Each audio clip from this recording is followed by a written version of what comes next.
Hello, this is Plato the Buffalo, and welcome to this special audio cassette from Adventures from the Book of Virtues and Chick-fil-A. Tell me a story, read me a poem, wrap it in melody, sing me the song, then let me hold it deep in my heart, where it can speak to me all the day long. The adventure of virtue, the adventure of truth, the thrill of knowing that it's up to you. Building a new day, shining in the sun. This is my story, the adventure has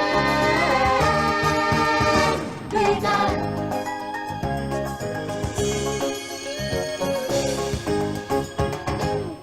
Doesn't it feel good when someone gives you a present? We all like presents on our birthday, but did you know it can feel even better to give someone a present? When you give something to others, it's showing them you care about them and you appreciate them. It's called generosity. Generosity is a great virtue because it shows we care and we are willing to share what we have. It's especially important when we need to help those who are not as fortunate as ourselves, like people who need food, shelter, and clothing. But true generosity is about more than just giving things or money. It's about giving of yourself. Real generosity, giving unselfishly, can be difficult for some people.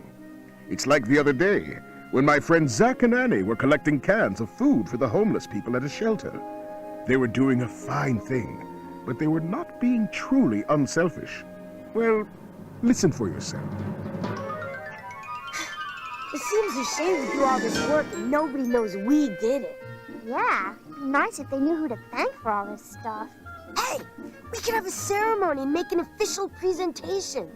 I can see it all now. We could set up bleachers and sell hot dogs. The school band could play. I don't think we should have a ceremony. A picnic, that's the way to go. With games and sing-alongs. Oh, and a big banner that says Annie and Zach's Canned Goods Day. You mean Zach and Annie's, don't you? I don't think so. And that's when I showed up. Hi, kids. It's good to see the two of you working so hard to help others. Yeah, Miss Generosity here wants her name listed first on the banner. Banner? Well, my name comes first in the alphabet. Yeah, but the whole project was my idea in the first place. In my book, generosity is not just the giving away of valuables. There's also a generosity of spirit between friends. I remember a story called Rocking Horse Land, in which a young prince named Fredolin learned that very lesson.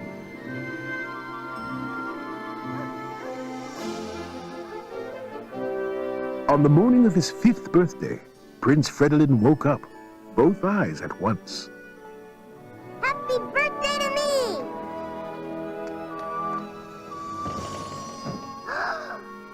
Fredolin was just as excited as any child on his birthday, but being a prince, he had much higher expectations. He jumped out of bed and ran to his playroom. As he opened the door, he saw the room had been filled with birthday presents. He sat down in the middle of the floor and began tearing open the boxes. Toy after toy after toy. But Fredolin was not very impressed. Being a prince, he already had just about every kind of toy you can imagine. He wanted something really special. Then, over by the window, he saw a magnificent rocking horse. Its colors were gleaming, and it was fitted with a royal saddle. He ran to the rocking horse and mounted up. All day long he rode his marvelous charger, pretending they were battling the enemy. Oh, my beauty! Into the fray! Let no one escape! Faster! Faster! Up! Up and over! Aha! After a full day of riding, the young prince was tired and went to bed. He slept soundly, but for some reason, he awoke in the middle of the night. He had an eerie feeling, like something was wrong. He got out of bed and walked to his playroom to check on his rocking horse, but it was gone. Then he looked about the room, and over by the back window, there stood the horse. Somehow it had moved. Fredlin realized that a rocking horse that can move itself would be a very special horse indeed. He walked over to the horse, then noticed something else very peculiar. A tear coming from the horse's eye. You're crying. But why? To Fredlin's amazement, the horse spoke back. I weep because I am a prisoner. Open the window, master, and let me go. Let you go? You belong to me. I'll never let you go. But my brothers called to me from Rocking Horse Land, and my mare and foals whinny to me. Rocking Horse Land? Is there really such a place? Oh, please, master, let me go tonight, and I will return tomorrow. How can I be sure you'll come back? In my mane, you will find a single white hair. Pull it and wrap it around your finger. Will this hurt? No. Wrap it around your finger. As long as it is there, I must go or return at your bidding. In the morning, simply call my name, Roland, and I shall come back to you. Now, Fredlin had never given away anything in his life. If he loved something, he held it close and squeezed it hard. But as he gazed into Roland's eyes, Fredlin knew that he couldn't be happy unless the horse was happy too. Go then, Roland, for I love you. But return when it is day. With that, the beautiful rocking horse flew out of the open window and streaked across the night sky, far out of view. And all that night, Fredlin dreamed of his beautiful horse, happy at last in Rocking Horse Land. In the morning, the prince went to the window and called for him. Roland, Roland, come back, Roland.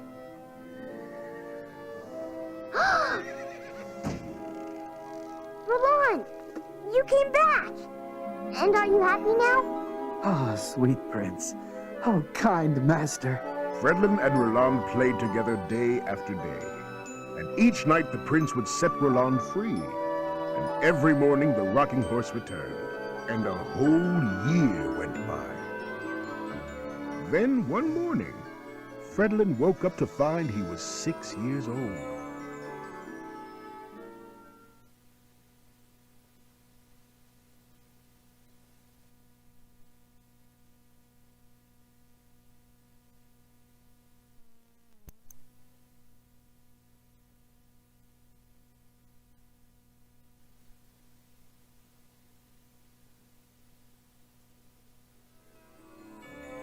Another birthday and more presents. But this was to be no ordinary birthday, because this year the prince's father gave Fredlin a real horse. He ran outside and mounted up, and they rode about the countryside. Forward, my beauty! Run like the wind! They shall not escape us! All that day, and every day thereafter, Fredlin rode his new stallion, and quite forgot Roland. Months passed before Fredlin realized what he had done. Alone one night, he remembered his rocking horse, and went running to his playroom. There, by the window, stood Roland. Oh, dear prince and kind master, my heart breaks for a sight of my native land. May I not visit there tonight? The young prince was full of shame at having forgotten his old friend. There. Of course I'll let you go. Oh, kind master.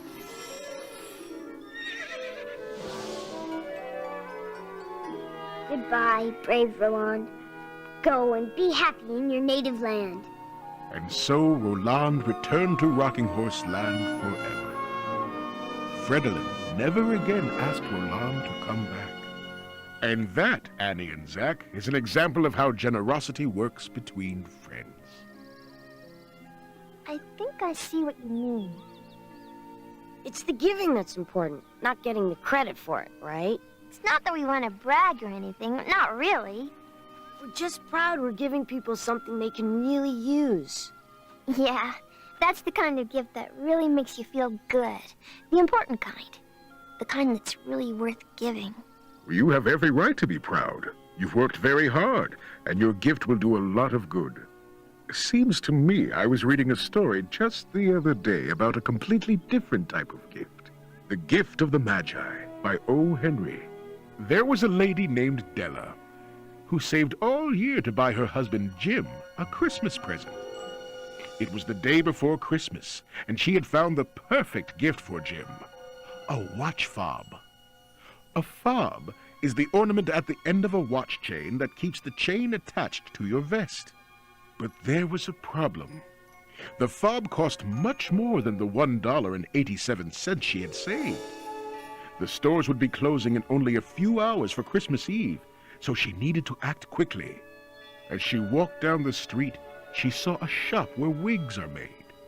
And in the window was a sign that said, "Sell us your hair. Money paid now." Della had very long hair, which Jim greatly admired. But she knew she would have to sell her hair to get the money she needed for Jim's present. The owner greeted her as she entered the wig shop. May I help you? Do you buy hair? Well, it says so in the window, doesn't it?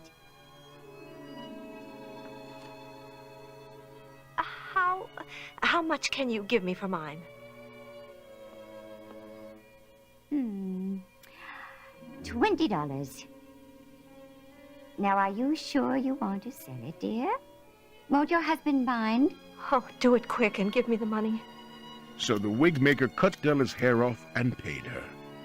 Della ran down the street just in time to buy the watch fob for Jim. She entered a jewelry store, and the salesman asked if he could show her anything. Yes, please. May I see that platinum watch fob?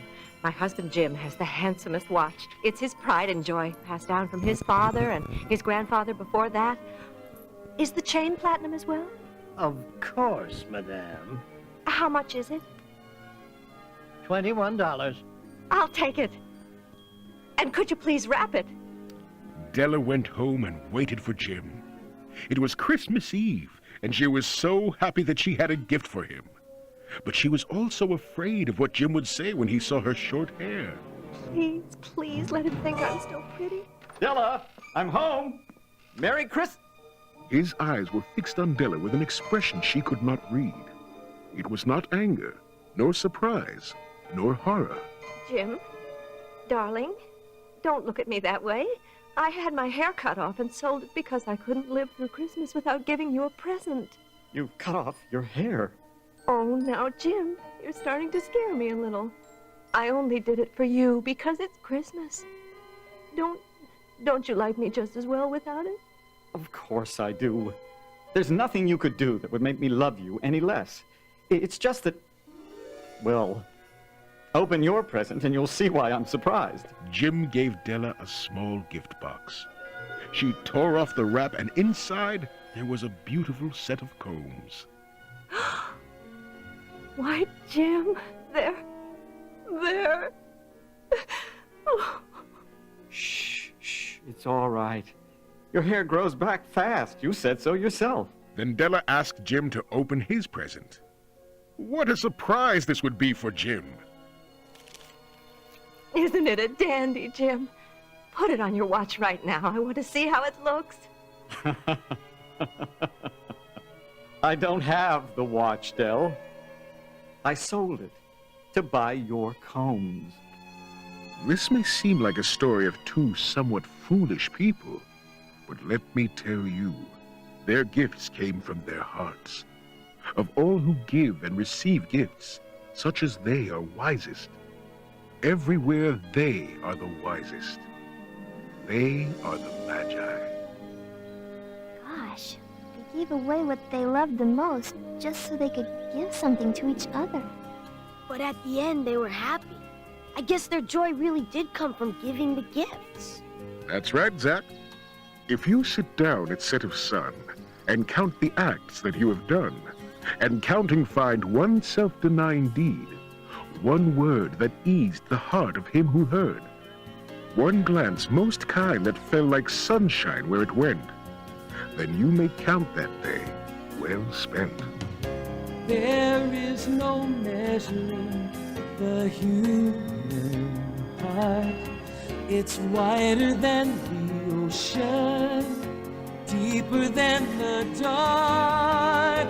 Take away the stars and the setting sun, the heart still finds room to give the gift of love to everyone. Thanks for listening, kids. And remember to look for adventures from the Book of Virtues on your local PBS station, and to collect all the audio cassettes at Chick-fil-A.